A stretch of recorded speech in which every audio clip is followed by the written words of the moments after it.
Okay.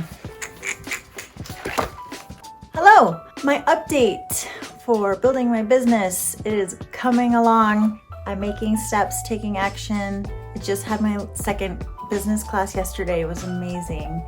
Like, you're in the right place when the business class starts with like a 15 to 20 minute like visualization, dance, soul connection exercise.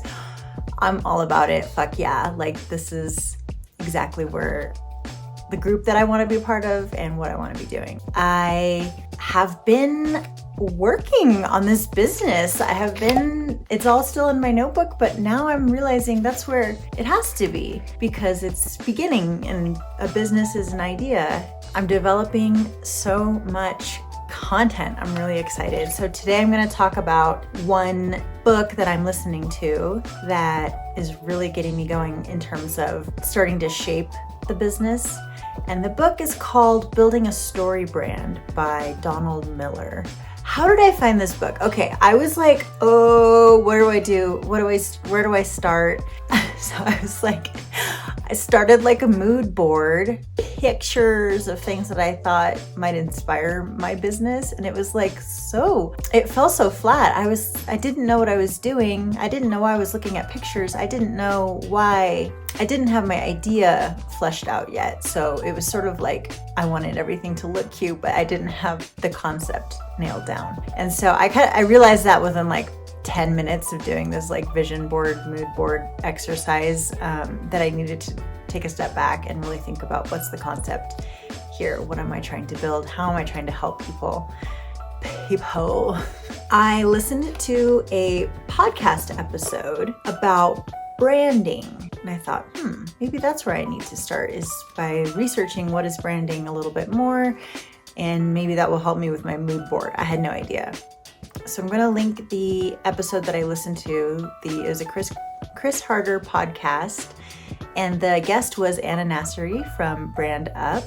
And she talked about how to create a brand on a budget. So like a scrappy way to do it. When I tell you it blew my mind, it blew my fucking mind. I immediately started following her, all of her work, looking at all of the companies and brands that she's worked with, and was just immediately inspired. And I'm like, who is this girl? How can I learn from her? She's amazing. She's really expansive for me in thinking about my business. I saw on her Instagram feed that she recommended this book, Building a Story Brand by Donald Miller, and I had heard the book before on a different podcast. So I was like, that's the second time I need to get this book. Branding is a feeling. It's a feeling that you get when you interact with a brand. It's the sense of trust, and the visual communication plays a part of helping you understand as a consumer what the brand is offering you, how they can help you, what their services are. And so there's so much to it, but what I love about this book, so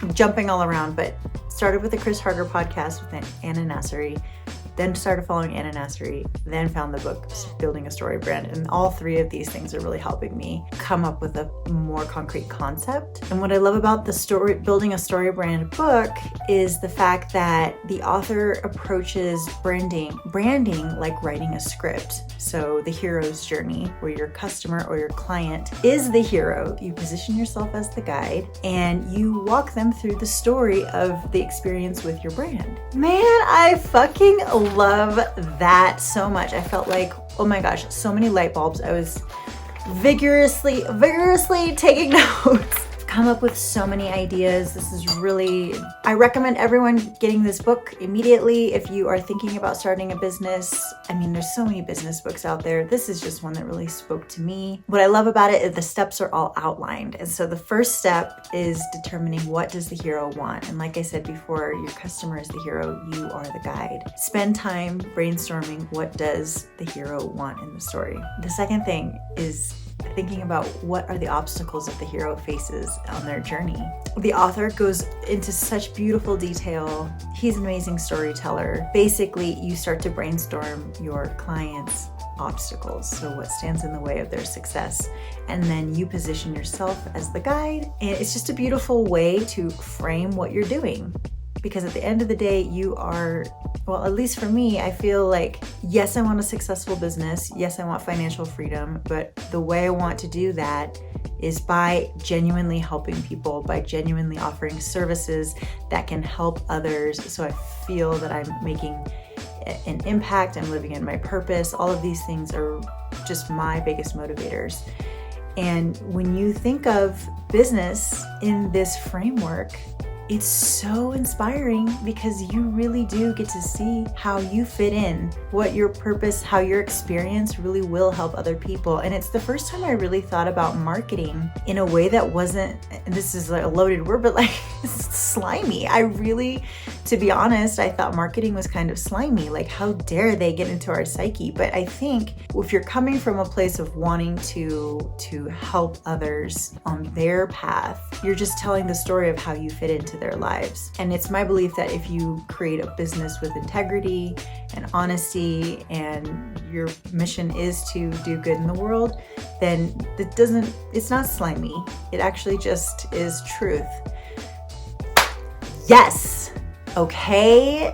I don't know if you can pick up on my energy, but man, I'm excited about this. So who's the hero in my business?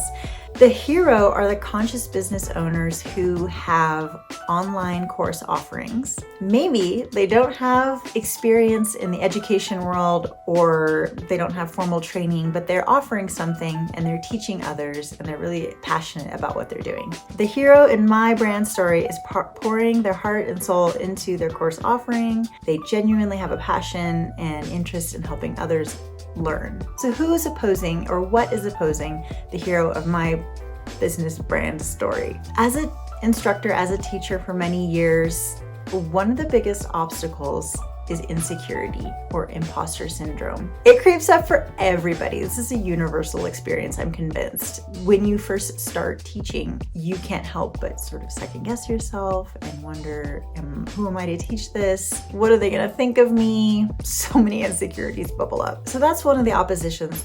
The opponents of my hero in my brand story is insecurity, maybe lack of formal training. You don't have to have formal training, but obviously training helps. Practice helps. And then the third aspect is what will happen to the hero if they don't get what they want. And it's my belief that fears really can hold us back. They can be motivators, but if you let fear overcome your experience, it can hold you back and prevent you from growing. There are lots of missed opportunities as well without a formal guidance in the teaching process. Perhaps uncertainty on how to improve, ignorance of your blind spots, even the fact that there are blind spots. All of these can hinder someone from creating the course that really is impactful and meaningful. So then I position myself as the guide. I have many years of teaching experience, teacher training experience, learner experience design, too many experiences in there. I'm coming from a place where I am the expert in teaching and in educating adult learners and creating online course offerings. So my business creates a safe space for someone to train with me, learn from my mistakes and my expertise, to really give them the confidence and ability and skill to fight their own imposter syndrome as they make their mark in the world with their courses. So how does my guidance make the hero's life better? So she will start to truly embody her inner magnetic teacher. She will learn to articulate the qualities that she wants to embody and begin practicing embodying those qualities. She will create seamless experiences for her students by using the tools that I offer to help her have visibility around her blind spots, thinking about the user experience, the learner design from a whole new point of view, which is as the designer rather than the teacher. And what does she need to buy it? Well, that's for my sales page to offer. But basically, to wrap up the story is the client reaches out to me for guidance and assistance on their own journey in becoming the best teacher that they can be. So at the end of the day, the brand story that I'm creating is a product to help people convert their fans into super fans. So if someone signs up for their course, not only are they already excited and they trust you, but how does their experience unfold in the best way possible, in a way that reflects who the hero is as a teacher, and in a way that is always improving. So it's always a cycle of improvement. Teaching is never done. You're never done. You're never the best teacher ever because you can always learn from your mistakes and improve. And so with my guidance, the hero, my client, will continue to improve her teaching abilities and have more confidence as she moves forward. So I love this idea of story. It has been such a game changer for me in really conceptualizing. Like for my story, I went from weird mood board of like weird pictures of things I liked to actually now I have two products that I'm offering. One is the embodied teacher coaching and one is the learner experience design coaching. I'm fleshing those out now. I feel like I've made so much progress just in mapping out that script. Like I said, I'll link everything that's helped me down below. Hopefully some of this is helpful, just exposing my journey in doing this big ass thing. That's about it. I hope you liked it. I'm done. I have to eat. I haven't eaten. I'm so hungry.